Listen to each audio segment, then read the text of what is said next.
get carbon out of the atmosphere, get it into soil, get it into wood, build things out of that wood that don't decay like houses, and then that carbon is trapped for a very long period of time. It's longer-term sequestration.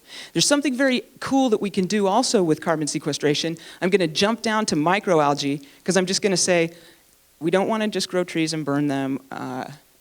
Corn is really kind of crazy. If you look at the efficiency, it's terribly inefficient for fuel. And so field crops aren't where it's at, but what's coming is microalgae. Also sexy. Dirt and microalgae, people, you heard it here. So, I know, it's what you got out of bed for. These are the simplest plants. They're the most efficient thing on the face of the planet at converting sunlight into biomass. Some microalgae are 50 to 60% lipid. That's how much fat they have in them. So just think of algae. Next slide. These tubes on the left-hand side, this is a demonstration site, these tubes on the left-hand side have microalgae in them. And I just want you, this is in Germany. In Bremen, they're doing some experimentation. In Germany, most of the biodiesel right now comes from rapeseed, the rapeseed plant. And when you look at the productivity per acre, there's no comparison. Rapeseed can produce about 1,500 liters per acre. Ooh, I just pushed the wrong button. 1,500 liters per acre, whereas we can get about 35,000 liters per acre from microalgae. There's nothing that comes close to microalgae, not even oil palm. So we're doing some really cool experiments. They're taking smoke from power plants, running it through microalgae. The microalgae eat up that carbon. They love it. They reproduce prolifically. And then we can take that algae, we can press out the oil, we can use it to make fuel, and we can take what remains and use it as soil amendment, or use it as animal fodder, or they're doing experiments in Germany where they're trying to figure out what they can build out of it. Can they use it as a building material and permanently sequester that carbon? The research in the United States that's going on this is in Colorado, Nevada, and New Mexico. The leadership research is out there. Very fun. Look up microalgae and carbon sequestration or climate change. Next, don't have time to talk about biochar. Very amazing way to get carbon into the soil. When I asked you to remember that clear-cut image, instead of burning that, we can either leave it on the soil, impregnate it with fungus, and it'll make more trees grow, or we can kind of smolder it, which is what people in South America used to do. We found these areas, okay, I'm talking about it. Okay, we found these areas. We found these areas in South America where the soils were really dark, and they're called terra preta, dark earth. And we find more shards of pottery where the dark soils are, and the people knew that they were much more productive soils. And there was a big fight among soil scientists for years. Is it anthropogenic? Is it human-caused? Or is it natural? And we can't figure out how it happened. Well, we did figure it out recently. It's human-caused. Indigenous people would char biomass. It can be even small stuff like straw, but you can char a tree. Instead of burning it, you smolder it in a low oxygen environment, like with some dirt on it or additional leaves or something.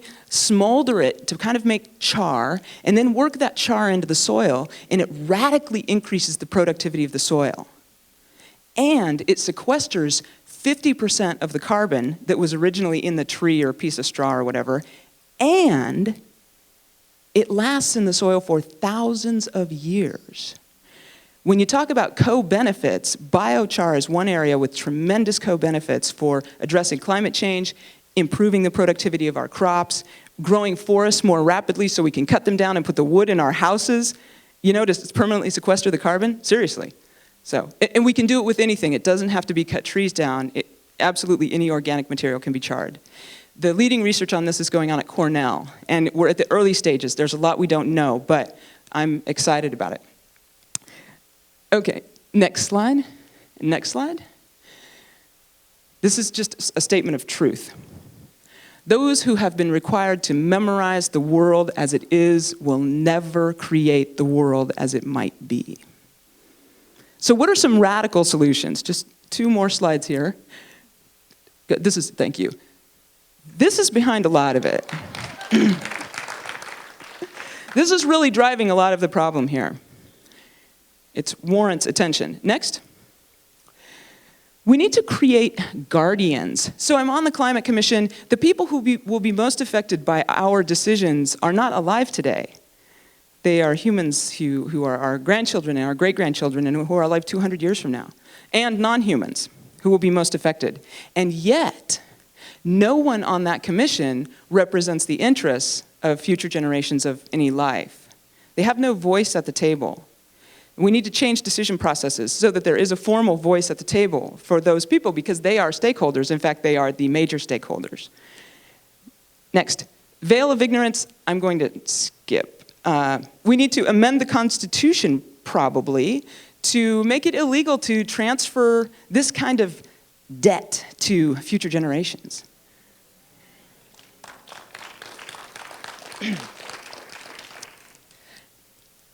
Finally on this slide, some people say, what if we assign the status of personhood to the planet? Because if we did that, it would give the planet several legal rights. In all seriousness, something to think about. Next. Responsibility and stewardship for the future of life need to be cool, desirable, responsible, what we should do as moral bodies, as people who are good people. We need some social marketing to make it cool and desirable. Next, we need to understand what makes us satisfied. The Dalai Lama says in the West, we conflate, we smush together the ideas of pleasure and happiness. And so we are trying to seek happiness, but what we do is go out, do things that give us pleasure, go buy things, get a bigger house, what have you. And then we're not happy. So we try to do more things that give us pleasure. And consumption is an activity that gives a lot of people pleasure. And he says we're kind of missing it. So it would be good to understand what really makes us happy. Good question for you to think about, too, of course.